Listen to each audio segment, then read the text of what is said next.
کیونکہ بہت سے لوگ جن میں رومی اور یونانی بھی شامل تھے، جو ملحد تھے، جو بت پرست تھے، ان کے نزدیک ایک ایسا شخص جو یہ دعویٰ کر رہا ہے کہ وہ بادشاہ ہے اور وہ نجات دینے کے لیے دنیا میں آیا ہے، لیکن خود وہ اذیتوں میں سے گزر رہا ہے. جو شخص خود اذیتوں میں سے گزر رہا ہے وہ کسی کو کیسے زندگی بخش سکتا ہے؟ آپ خداوند یسوع مسیح کے درد اور اس کی تکلیف کا اندازہ کیجئے. صلیب پر لٹکانے سے پہلے اس کو کوڑے مارے گئے، اس کو مارا پیٹا گیا، اس پر تھوکا گیا، اس کے چہرے سے داڑھی کو نوچا گیا، اس کا مذاق اڑایا گیا، اس کو برہنہ کیا گیا، اور صلیب پر اس کے ہاتھوں اور اس کے پاؤں میں کیل ٹھونک دیے گئے اور اس کو صلیب پر لٹکا دیا گیا. یہ تمام وہ سچائیاں ہیں جو خداوند یسوع مسیح کی ذات اور ان کی صلیبی موت کے ساتھ جڑی ہوئی ہیں. یہ ایک کڑوا پیالہ تھا جسے رضاکارانہ طور پر یسوع پی رہے تھے، لیکن یہودیوں کے لیے، یونانیوں کے لیے، رومیوں کے لیے یہ ایک حیرت انگیز پیغام تھا، چونکا دینے والا پیغام تھا کہ کیسے نجات دہندہ صلیبی موت کو برداشت کر رہا ہے. لیکن مسیحیوں کے نزدیک، ایمانداروں کے نزدیک ایک سادہ سا پیغام ہے.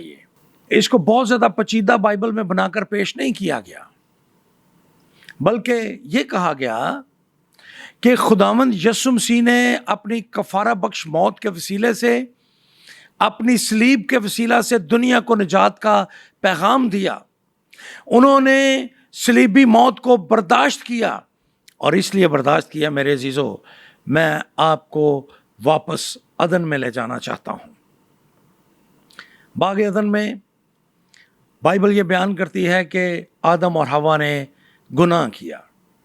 بہت دفعہ جب ہم لوگوں سے یہ سوال پوچھتے ہیں کہ آدم اور حوا نے کیا گناہ کیا تھا، تو ان کا عام طور پہ یہ جواب ہوتا ہے کہ انہوں نے پھل کھا لیا، انہوں نے نافرمانی کی.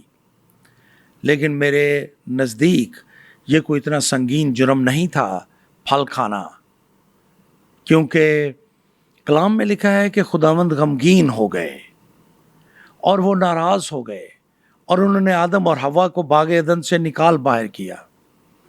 پھل کھانا کوئی اتنا بڑا جرم نہیں تھا. اس لیے میں سوچتا ہوں کہ اس کے ساتھ کوئی ایسی بات جڑی ہوئی ہے جو بہت سنگین تھی، اور خداوند نے اس کی سزا آدم اور حوا کو دی. اور اسی سنگین جرم کے نتیجے میں خدا نے اپنے بیٹے کو بھی دنیا میں بھیجنے کی بات کی. وہ سنگین بات کیا ہے؟ میری دانست میں آدم اور حوا نے محض پھل کھا کر خدا کی نافرمانی نہیں کی، بلکہ کلام یہ بیان کرتا ہے پیدائش کی کتاب کہ خدا نے ان کو اختیار دیا تھا. پیدائش کی کتاب اس کا پہلا باب پڑھیے، اس کی 26ویں، 27ویں اور 28ویں آیت پڑھیے. خدا نے ان کو اختیار دیا تھا، پوری کائنات پر اختیار دیا تھا. خدا نے ان کو جسم، جان اور روح بخشی تھی، جبکہ دنیا کی تمام دیگر مخلوقات کے پاس صرف جسم تھا اور جان تھی. لیکن آدم اور حوا کو خدا نے جسم، جان اور روح بھی بخشا تاکہ وہ ان کے ساتھ کمیونیکیشن کر سکے، تاکہ وہ ان کے ساتھ بات چیت کر سکے. آدم اور حوا نے وہ اختیار شیطان کو دے دیا. لوسیفر جو مقرب فرشتہ تھا، آسمان سے گرایا گیا تھا، آسمان پر سے اس کے سارے اختیارات سلب کر لیے گئے تھے، اور اب وہ چاہ رہا تھا کہ زمین پر، کائنات پر حکومت کرے. وہ چھین نہیں سکتا تھا آدم اور حوا سے وہ اختیار، اس لیے اس نے دھوکے سے وہ اختیار ان سے لے لیا. آپ نیو ٹیسٹمنٹ میں دیکھیے، عہد جدید میں لوکا کی انجیلی بیان اس کا 4 باب، جب خداوند یسوع مسیح کو شیطان آزماتا ہے، اس نے اس کو دنیا کی ساری شان و شوکت دکھائی اور کہا کہ اگر تو مجھے سجدہ کرے تو یہ سب کچھ میں تجھے دے دوں گا، کیونکہ اس کا اختیار مجھے دیا گیا ہے. وہاں پر وہ اس اختیار کی بات کرتا ہے جو اس نے آدم اور حوا سے دھوکے سے حاصل کیا تھا. خداوند یسوع مسیح نے اس کے اختیار کی تردید نہیں کی، بلکہ خداوند یسوع مسیح نے اس کو دنیا کا سردار کہا. لیکن کلام یہ بیان کرتا ہے کہ خداوند نے اس کی ایک سزا ٹھہرائی تھی آدم اور حوا کے گناہ کی، اور وہ یہ تھی کہ کوئی بے گناہ شخص ان کے لیے جان قربان کرے۔ اب ہوا یہ کہ جب آدم اور حوا کو عدن سے نکالا گیا تو یہ گناہ موروثی طور پر آنے والی نسلوں میں منتقل ہوتا رہا، اس لیے اس کو توڑنا، اس زنجیر کو توڑنا بہت ضروری تھا۔ خداوند یسوع مسیح نے مقدسہ مریم کے وسیلے سے بغیر باپ کے خداوند یسوع مسیح کو اس دنیا میں بھیجنے کا فیصلہ ازل سے کر لیا تھا۔ قریباً 2000 برس پیشتر خداوند یسوع مسیح اس دنیا میں بغیر باپ کے پیدا ہوئے، اور ایک دنیا ہے جو ان کی بے پدر پیدائش پر ایمان رکھتی ہے، لیکن بہت دفعہ ہم اس بات پر غور نہیں کرتے کہ بغیر باپ کے پیدا کیوں ہوا تھا، وہ کیوں مریم کو اس ساری ذلت اور تحقیر کے عمل سے گزرنا پڑا، کیوں خدا نے یہ سب کچھ کیا۔ اس کی وجہ یہ تھی کہ دنیا میں کوئی ایسا شخص پیدا ہو جو مرد اور عورت کے ملاپ کے بغیر ہو، تاکہ موروثی گناہ کی زنجیر کو توڑا جا سکے، اور خداوند نے ایسا کیا۔ جب خداوند یسوع مسیح اس دنیا میں پیدا ہوئے تو وہ بغیر باپ کے، اسی لیے وہ گوشت سے نہیں، وہ انسان کے ارادے سے نہیں، بلکہ خدا کے ازلی منصوبے کے مطابق بغیر باپ کے اس دنیا میں پیدا ہوئے۔ وہ بے گناہ پیدا ہوا، وہ عام انسانوں کی طرح نہیں تھا، جیسے داؤد کہتا ہے مینوں وچ گناہ دے جمیا میری مائی۔ وہ گناہ کی حالت میں نہیں، بلکہ بغیر باپ کے، بغیر گناہ کے پیدا ہوا۔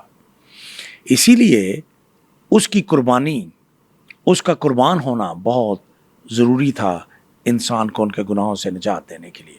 بائبل یہ بیان کرتی ہے کہ خداوند یسوع مسیح نے صلیب پر اپنی جان قربان کی تاکہ وہ انسان کو ان کے گناہوں سے نجات دے سکے، تاکہ وہ ان کے لیے خون بہا سکے، کیونکہ کلام میں لکھا ہے کہ خون بہائے بغیر معافی نہیں ہے۔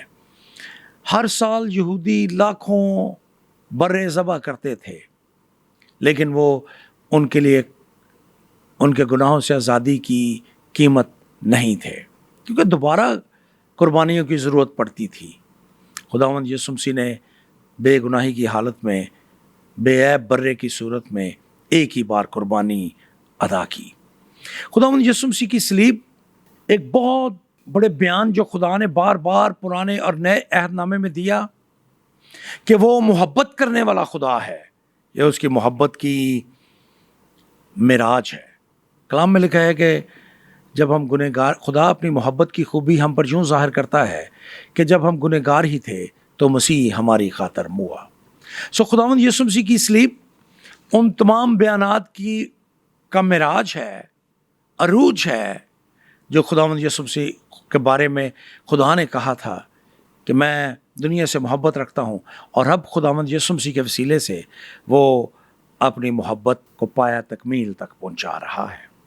خداوند یسوع مسیح کا ہمارے لیے جان دینا خدا کی محبت کی تکمیل ہے۔ نجات کے لیے ضروری تھا، شیطان کو شکست دینے کے لیے ضروری تھا، کیونکہ شیطان نے دھوکے سے آدم اور حوا سے اس اختیار کو چھین لیا تھا، لے لیا تھا دھوکے سے، اور اب ضروری تھا کہ خدا اس اختیار کو ابلیس سے واپس لے کر انسانوں کو لوٹا دے۔ آئیے دیکھتے ہیں کہ صلیب پر کیا ہوا تھا، صلیب کی طاقت پر غور کرتے ہیں۔ خداوند یسوع مسیح نے جب صلیب پر اپنی جان قربان کی تو بائبل یہ بیان کرتی ہے کہ ایک بڑا عجیب واقعہ ہوا۔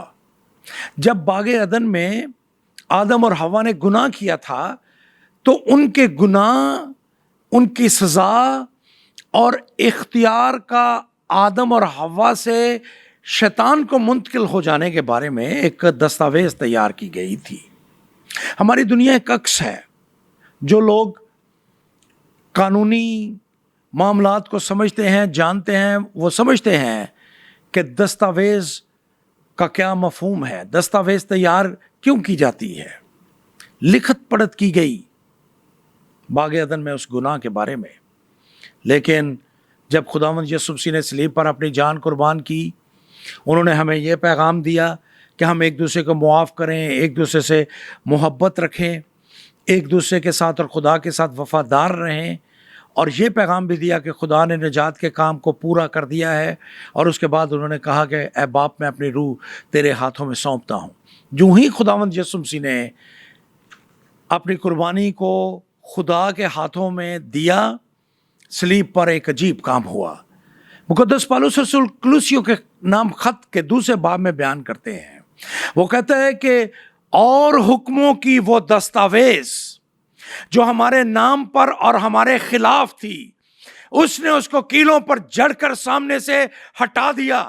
وہ دستاویز جو گنہگار انسان کے خلاف اور اس کے نام پر تھی، جس کو آدم اور حوا کے گناہ کے بعد آسمانی دنیا میں تیار کیا گیا تھا، جس کے نتیجے میں بے گناہ شخص کی قربانی اور اس کا خون بہانا لازم تھا، کیونکہ کفارے کا مطلب ہے ڈھانپنا، اور یہ صرف خون ڈھانپ سکتا تھا، خون بہائے بغیر معافی نہیں ہے۔ جب یہ ہوا تو مقدس پالوس رسول کہتے ہیں کہ حکموں کی وہ دستاویز جو ہمارے نام پر اور ہمارے خلاف تھی، اس کو اس نے صلیب پر کیلوں سے جڑ کر سامنے سے ہٹا دیا۔ میرے عزیزو، صلیب پر خدا نے اس ڈاکیومنٹ کو جس میں یہ لکھا تھا کہ آج کے بعد آدم اور حوا نے یہ اختیار ابلیس کو دے دیا ہے، خدا نے اس کو شکست دے دی۔ ابلیس کو خدا نے شکست فاش دی، اور اب خداوند کے کلام میں یہ بھی لکھا ہے، اسی آیت کے آگے لکھا ہے کہ اس نے شیطان کا برملا تماشا بنایا، اس کا برملا تماشا بنایا۔ میں اکثر یہ کہتا ہوں کہ آج ابلیس شکست خوردہ ہے۔ آپ کہیں گے کہ پادری صاحب آپ کہتے ہیں کہ ابلیس شکست خوردہ ہے، لیکن ابلیس تو ابھی تک دنیا میں موجود ہے۔ لیکن میرے عزیزو، ابلیس آج دنیا میں موجود تو ہے، لیکن وہ ایک شکست خوردہ دشمن ہے۔ میں اکثر کہتا ہوں کہ ابلیس کی حیثیت ہمارے کتے جیسی ہے۔ ہمارے گھر میں ایک کتا ہے، ہم نے اس کے گلے میں پٹا ڈال کر زنجیر ڈال رکھی ہے کیونکہ وہ کاٹتا ہے۔ ہم اس کو اپنے گھر میں دروازے کے باہر شام کے وقت باندھتے ہیں، لیکن ہمارے بڑے قریبی لوگ اس بات کو سمجھتے ہیں کہ کتے کی زنجیر کی ایک حد ہے، وہ اس حد سے تھوڑے سے فاصلے پر سے گزرتے ہیں، کتا ان پر حملہ آور نہیں ہو سکتا اور نہ ہی کوشش کرتا ہے۔ لیکن اگر کوئی شخص جان بوجھ کر اس زنجیر کی حد میں جائے گا تو پھر ہمارا کتا اسے کاٹے گا۔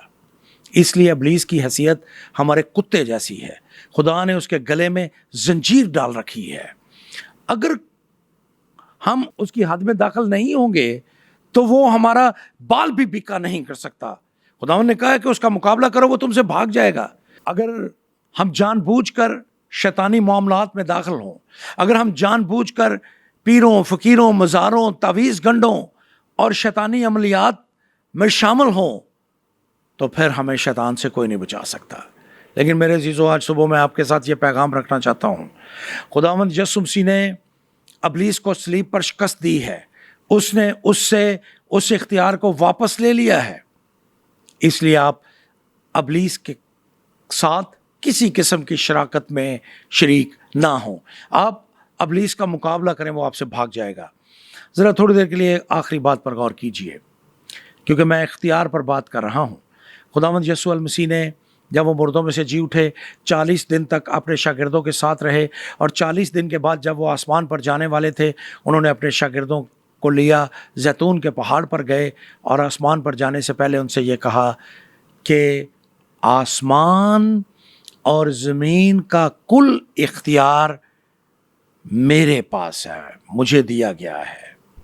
اور خداوند یسوع مسیح نے اس بات کا اعلان کیا برملا کہ وہ اختیار جو شیطان نے آدم اور حوا سے چھین لیا تھا، لے لیا تھا دھوکے سے، خداوند یسوع مسیح نے صلیب کے وسیلے سے اس اختیار کو انسانوں کے لیے دوبارہ اس سے چھین لیا، اس کو شکست دی، اور اب وہ اختیار انہوں نے ایمانداروں کو دیا ہے۔ اسی کے بعد انہوں نے کہا تھا کہ اب تم جاؤ اور ساری دنیا میں انجیل کی منادی کرو۔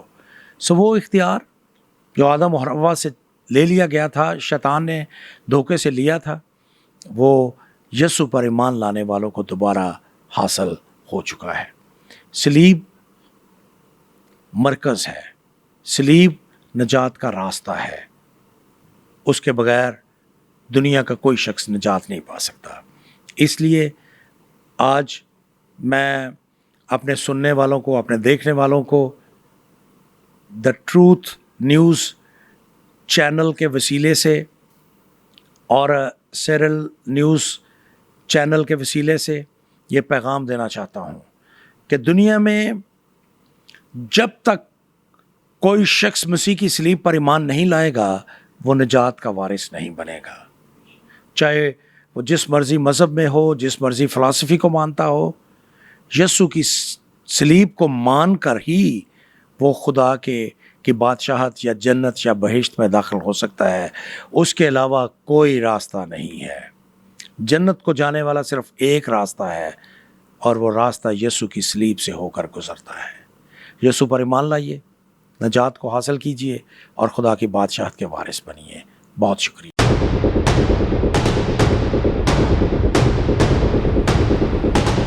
Thank you for watching Serial News. Kindly like, subscribe, comment and share this with your family and friends. Thank you.